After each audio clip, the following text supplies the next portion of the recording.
हम पढ़ रहे थे पाठ व्यामः सर्वदा पथ्य, यानी व्याम सदैव जो है हितकारी होता है। तो इसमें हमने 9 कर लिए थे, 9 श्लोक किए थे। अब 10वें श्लोक में देखते हैं 10वें श्लोक में क्या लिखा हुआ है। 10वें श्लोक में जो है क्या लिखा है, हाँ 10वें श्लोक करते हैं। हृदि स्थानानि स्थितो वायुर्दा वक्त्रं प्रपद्यते व्यामं कुर्वतो जन्तोस्तद् वलार्धस्य लक्षणम्। अब कहते हैं कि क्या, अब कहते हैं कि हृदय स्थानानि स्थितो, ठीक है, जो है हृदय स्थानानि स्थितो वायुर्यदा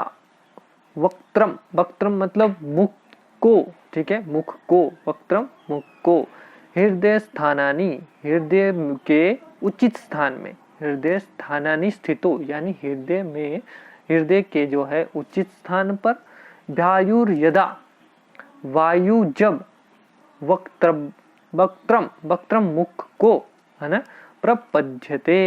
है ना, प्राप्त करता है। अर्थात व्यायाम करते हुए जब व्यक्ति जो है हृदय में जो है उचित स्थान पर जो है वायु मुख तक पहुंचने लगती है ना, जब जो है व्यायाम करते हुए जो है उचित स्थान पर जो है वायु जब मुख के द्वारा जो है वायु जब जो है हृदय में जो है उचित स्थान पर जो है वायु पहुंचने लगती है, व्यायामम कुर्वतो जंतो का मतलब है यहाँ पे प्राणी से, है ना, मनुष्य से, वलार्धस्य लक्षणम, है ना, तब क्या है, वलार्ध अर्धस्य लक्षणम, तब आधे बल का लक्षण होता है ना। व्यायाम कुर्वतो व्यायाम करने से, व्यायाम करने से पहले कहा गया कि हृदय स्थान स्थितो, हृदय में यानी हृदय स्थान में, वायु यदा वायु जब, वक्त्रम मुख के द्वारा, प्रपद्यते प्रवेश करती है यानी प्राप्त करती है, प्राप्त करता है कौन, व्यायाम कुर्वतो, व्यायाम कुर्वतो व्यायाम करने से, व्यायाम करने से जब क्या है व्यक्ति के हृदय में जो है वायु जो है वह हृदय के उचित स्थान में जब मुख के द्वारा पहुंचने लगती है, जंतोस्तद व्यक्ति का तब आधे बल का वलार्धस्य आधे बल का लक्षणम लक्षण होता है। अर्थात व्यायाम करते हुए जब व्यक्ति का जब सांस फूलता है ना, तो सांस जब उसका जो है श्वास आने जाने लगता है तो हृदय में क्या है, वह उचित स्थान में क्या है, वह वायु क्या है वह पहुंचने लगती है। तब क्या है, तब वह आधे बल का, जब कहा गया कि अपने सामर्थ्य क्या जो जितना हमारे से होता है आधा बल, उसका क्या है हमें अभ्यास करना चाहिए यानी व्यायाम करना चाहिए। तब क्या है, उस आधे बल का लक्षण जो है वह होता है ना, तब उस आधे बल का लक्षण यहाँ पर आता है ना। तो अर्थात जब हम जो है व्यायाम करते हैं तो क्या है, हमारी सांसें फूलने लगती है ना, तो उससे क्या है हम ज़्यादा से ज़्यादा ऑक्सीजन को क्या है अंदर ग्रहण करने लगते हैं। उससे क्या है हमारे अंदर जो है हृदय के अंदर जो है वायु क्या है वह उचित स्थान में पहुंचने लगती है ना। तो ये क्या है हमारे लिए अच्छी बात रहेगी, है ना। तो जितना हम क्या है सांस ज़्यादा तेज गति से लेते हैं, वायु ऑक्सीजन क्या है उतनी तेज गति से हमारे अंदर जाती है, और क्या है छोड़ते भी उसी तेज गति से हैं, तो कार्बन डाइऑक्साइड भी क्या है हमारे से बाहर चली जाती है ना। तो इनका कहने का तात्पर्य यह है कि व्यायाम करने से क्या है, वह क्या है वायु जो है वह हृदय में जो है उचित स्थान पर चल पहुंच जाती है ना। तो नेक्स्ट देखते हैं, वायोवल शरीराणि देश कालानि शशिना च शनानि च समीक्ष्य कुर्याद व्यायामम् अन्यथा रोगाम पनुयते पनुयात, आप न्यूयात है ना। तो ये कहते हैं कि वायुवल शरीराणि, वायुवल शरीराणि यानी वायु,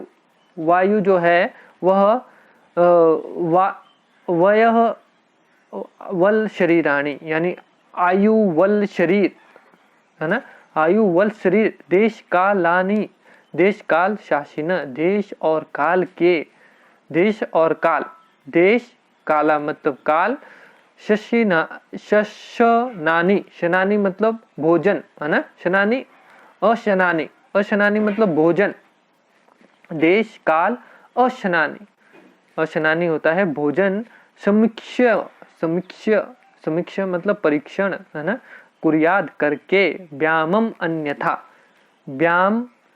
करना, व्याम अन्यथा, अन्यथा रोग, रोग को आप न्यूयात, आप न्यूयात मतलब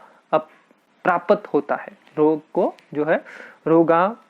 मा अपनुयात मतलब रोग को प्राप्त हो, आपनुयात मतलब प्राप्त होता है ना। तो अब क्या कहता है कि वायु वल शरीराणी देश कालानी जो है मनुष्य को क्या है अपनी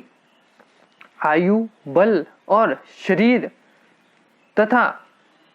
देश काल अशनानी च, और क्या है देश काल का, देश और काल के अनुरूप, देश और काल के अनुरूप यानी सोच विचार करके है ना, देश और काल के अनुरूप, जिस प्रकार से देश है वहाँ जिस प्रकार का वहाँ का एनवायरनमेंट है उसी प्रकार का क्या है देश काल, काल मतलब समय, जिस प्रकार का समय है, यदि आपको लगता है कि अभी हल्का भोजन करना चाहिए तो हल्का, अगर लगता है कि हैवी भोजन करना है तो हैवी है ना। तो उस इसलिए कहा गया है देश और काल के अनुरूप भोजन है ना, भोजन करके समीक्षम कुर्यात, समीक्षम मतलब परीक्षण करके है ना, परीक्षण करके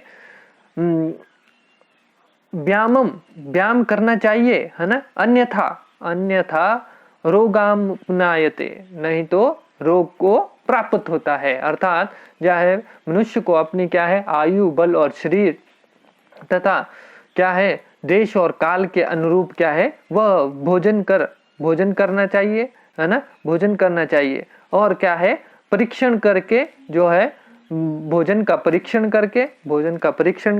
व्यायाम करना चाहिए, नहीं तो क्या है वह रोगों को, मनुष्य जो है रोगों को प्राप्त होता है, नहीं तो उसे क्या है रोग लग जाते हैं है ना, तो उसको क्या है कई प्रकार की बीमारियां नहीं तो घेर लेती है। इसलिए क्या कहा गया है कि व्यायाम सर्वदा पथ्य, व्यायाम जो है सदा हितकारी होता है। इस लास्ट श्लोक के कहने का मतलब है कि मनुष्य को अपनी आयु के